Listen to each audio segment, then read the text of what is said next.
Hello मेरे प्यारे दोस्तों, आई होप कि आप अच्छे होंगे। हम लोग काम करने वाले हैं मूविंग मास ऑफ इलेक्ट्रॉन यानी ए मूविंग, जब इलेक्ट्रॉन मोशन में हो। इलेक्ट्रॉन मोशन में हो, देखते हैं। ए मूविंग का फॉर्मूला होता है a moving is equal to M rest y under root 1 minus v y सी का whole square.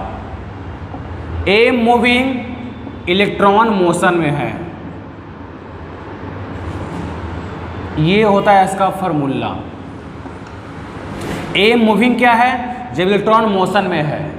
Moving mass of electron. M rest क्या है? वेयर एम रेस्ट, तो बोलेंगे rest mass of electron 9.1 into 10⁻³ kg, जो हम लोग को मालूम है। भी क्या है? द वेलोसिटी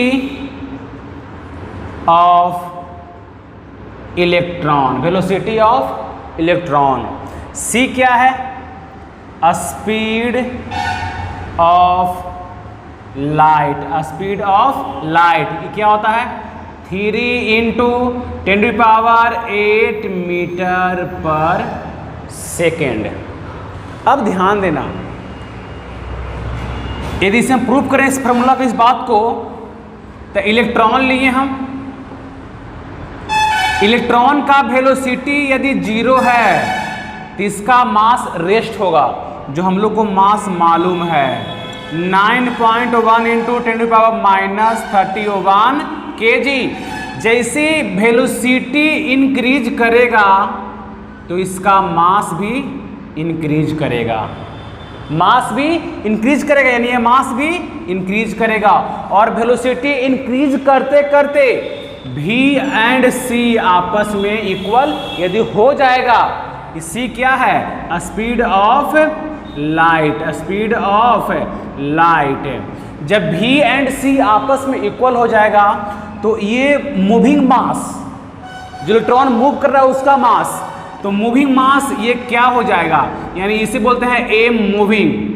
एम मूविंग ये हो जाएगा इनफाइनाइट, यानी V एंड C इक्वल हुआ तो एम मूविंग क्या हो जाएगा? इनफाइनाइट। इसी का नाम है मूविंग मास ऑफ इलेक्ट्रॉन, या इसी का एक और नाम है रिलेटिविस्टिक मास। रिलेटिविस्टिक मास इसका ही नाम है। यानी यहां पे जो ए मूविंग है ना, उसका क्या एक और नाम है? इसका नाम है रिलेटिविस्टिक मास। चलो ये देख लिए हम।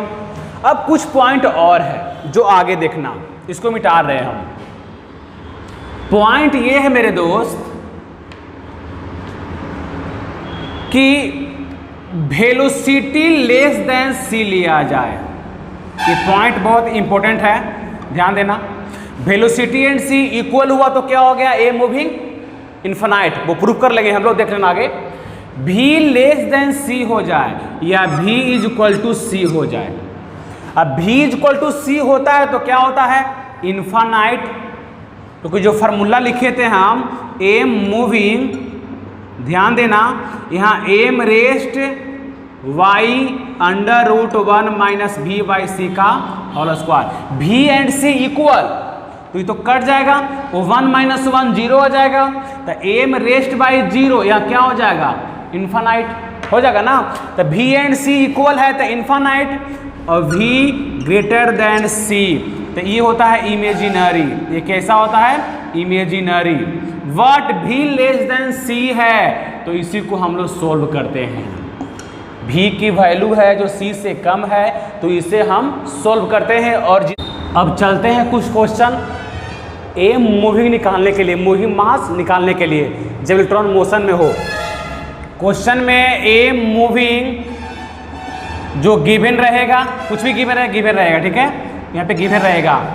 और भी निकालना है हम लोग को और यहाँ पे c का वैल्यू जानते हैं हम लोग 3 इंटू 10⁸ मीटर पर सेकेंड। निकालना क्या है? वेलोसिटी। हम लोग फार्मूला जानते हैं, M moving is equal to M rest by √1 minus B by सी का होल स्क्वायर। ये यहाँ आएगा तो ये वाला यहाँ जाएगा, तो यहाँ हो जाएगा √1 माइनस बी वाई सी का होल स्क्वायर। एम रेस्ट भी गिवन होगा, एम रेस्ट भी हम लोग जानते हैं, एम रेस्ट गिवन क्या जानते हैं 9.1 इंटू 10⁻³ kg, हम लोग मालूम है, यू नो। फिर बताओ यहाँ M rest by M moving, ये तो हो जाएगा √ है, जाएगा उस साइड तो हो जाएगा स्क्वायर, तो 1 माइनस वी वाई सी का स्क्वायर। यहाँ पर ऊपर में M rest Y M moving, यहाँ क्या हो जाएगा? ये दोनों का स्क्वायर हो जाएगा। चलो इसको ले जाओ दाएं साइड, इसको लाओ बाएं साइड, तो यहाँ पे क्या हो जाएगा? यहाँ हो जाएगा वी बाई सी का होल स्क्वायर। ये कहाँ गया? दाएं साइड, तो माइनस तो प्लस, ये प्लस तो minus, 1 minus M rest Y M moving का होल स्क्वायर। अब दोनों साइड √ करेंगे, जैसे हम √ करेंगे तो रूट का वैल्यू और 2 आपस में कट जाएगा, तो यहाँ हो जाएगा वी वाई सी, और यहाँ करेंगे √ तो यानी 1 minus M rest Y M moving का होल स्क्वायर, और इसका क्या हो जाएगा यहाँ पे √ तो उसका तो क्या होता है पावर में 1/2, तो वी वाई सी, यहाँ √1 आएगा तो 1 के पावर हाफ, तो 1 ही आएगा, तो 1 माइनस यहाँ 2 और हाफ मल्टीप्लाई, तो देख लो जरा 2 इंटू हाफ कितना आएगा? 1, यानी यहाँ हो जाएगा M rest Y M moving, ये हो गया, ठीक है। और यहाँ पे देखा जाए c किस में है? डिवाइड फॉर्म में है, ले जाओ उस साइड किस में हो जाएगा? मल्टीप्लाई में, तब v इज इक्वल टू यहाँ c, यहाँ क्या हो जाएगा? c और √1 माइनस √ नहीं, मतलब ब्रैकेट में M rest Y M moving, ये सब हो गया फार्मूला को हम यहाँ लिख दे रहे हैं। v निकालना है तो c यहाँ 1 minus M rest Y M moving, जैसे भी निकालना है। एम रेस्ट मालूम है, c का वैल्यू गिवन है, देख लो हमको मालूम भी है, यानी हमको c एंड एम रेस्ट पहले से पता है, बस एम मूविंग का वैल्यू गिवन रहेगा, निकालना होगा वेलोसिटी, या वेलोसिटी गिवन होगा, निकालना होगा एम मूविंग, जो हम लोग आराम से एग्जाम्पल थ्रू निकाल सकते हैं। ये हो गया मूविंग मास ऑफ इलेक्ट्रॉन।